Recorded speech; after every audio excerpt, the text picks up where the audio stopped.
अस्सलामु अलैकुम वरहमतुल्लाहि वबरकातुहू।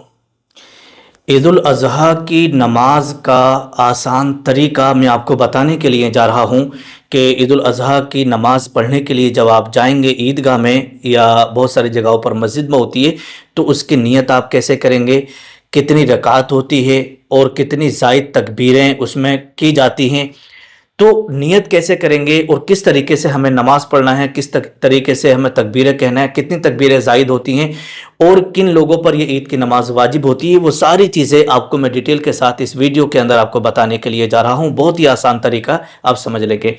देखिएगा, ईद की जो नमाज है, चाहे वो ईद उल अज़हा हो या ईद उल फितर हो, तो वो मर्द आकिल बालिग मर्दों पर जो है वाजिब होती है, औरतों पर ईद की नमाज वाजिब नहीं होती है।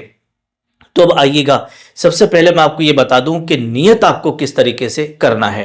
नियत आप समझ लें। नियत आपको इस तरीके से करना है, नियत की मैंने 2 रकात नमाज ईद उल अज़हा की वाजिब माँ 6 ज़ायद तकबीरों के वास्ते अल्लाह ताला के, पीछे इस इमाम के, मुँह मेरा काबा शरीफ की तरफ, अल्लाहु अकबर। ये आपकी नियत हो गई।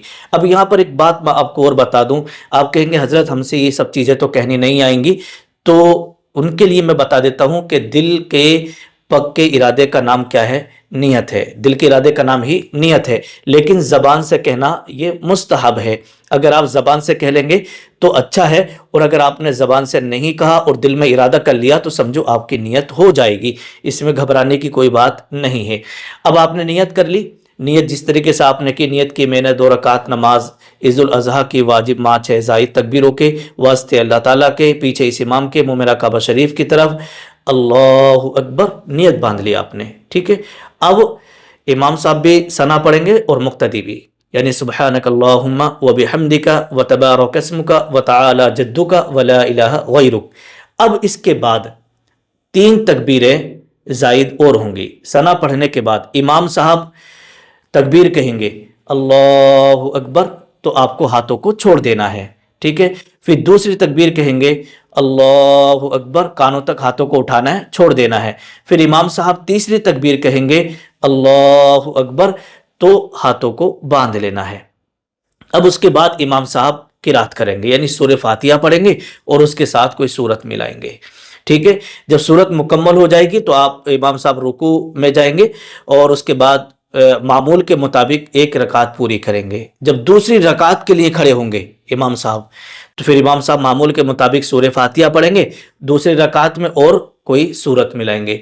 अब जैसे ही सूरत मुकम्मल होगी तो फिर इमाम साहब रुकू में जाने से पहले पहले, है ना, जैसे किरात पूरी हुई तो रुकू में जाने से पहले 3 ज़ायद तकबीरें कहेंगे। उसका आपको ध्यान रखना होगा, क्योंकि बहुत सारे लोग क्या करते हैं कि जैसे इमाम साहब अल्लाहु अकबर कहते हैं तो लोग रुकू में चले जाते हैं। तो यहाँ पर आपको किरात खत्म होने के बाद में रुकू में नहीं जाना, बल्कि 3 तकबीरें कहना है। जब जैसे किरात पूरी हो गई, अब उसके बाद इमाम साहब तकबीर कहेंगे अल्लाहु अकबर, हाथों को छोड़ देना है। फिर इमाम साहब तकबीर कहेंगे अल्लाहु अकबर, हाथों को छोड़ देना है। फिर इमाम साहब तीसरी तकबीर कहेंगे अल्लाहु अकबर, हाथों को छोड़ देना है। अब इमाम साहब चौथी तकबीर जब कहें अल्लाहु अकबर, तो अब हाथों को नहीं उठाना है, बल्कि अल्लाहु अकबर कहते हुए रुकू में चले जाना है। ये दूसरी रकात है, ठीक है। जब आप रुकू में चले जाएंगे, रुकू पूरा करेंगे, 2 सजदे करेंगे, कायदे में आप बैठ जाएंगे। कायदे में बैठने के बाद अत्तहियात, दुरूद शरीफ, दुआए मासूर आप पढ़ लेंगे, सलाम इमाम साहब फेरेंगे, आपकी नमाज मुकम्मल हो जाएगी। अब उसके बाद इमाम साहब अभी दुआ नहीं मांगेंगे, अब मिंबर पर जाएंगे, खुतबा पढ़ेंगे, खुतबा ऊला, खुतबा सानिया। खुतबा पढ़ने के बाद फिर दुआ होगी, सारे के सारे लोग दुआ में शरीक हों। उसके बाद फिर आप ईदगाह में एक दूसरे से मुलाकात करें, मुसाफा करें और मुआनका करें, ठीक है, गले मिले। उसके बाद फिर आप कुर्बानी का एहतमाम करिएगा। जो लोग शहर में रहते हैं वो ईद की नमाज़ पढ़ के कुर्बानी करते हैं, क्योंकि शहर में ईद की नमाज से पहले कुर्बानी जायज़ नहीं है। और जो लोग गांव के रहने वाले हैं वो ईद की नमाज से पहले भी कुर्बानी गांव में बिल्कुल जायज़ है, वो कर लेते हैं। तो ये ईद की नमाज का मुकम्मल तरीका हो गया। इस वीडियो को आप ज़्यादा से ज़्यादा शेयर करें ईद की नमाज से पहले पहले, ताकि दूसरे लोग भी तरीका समझ लें। अस्सलामु अलैकुम वरहमतुल्लाह।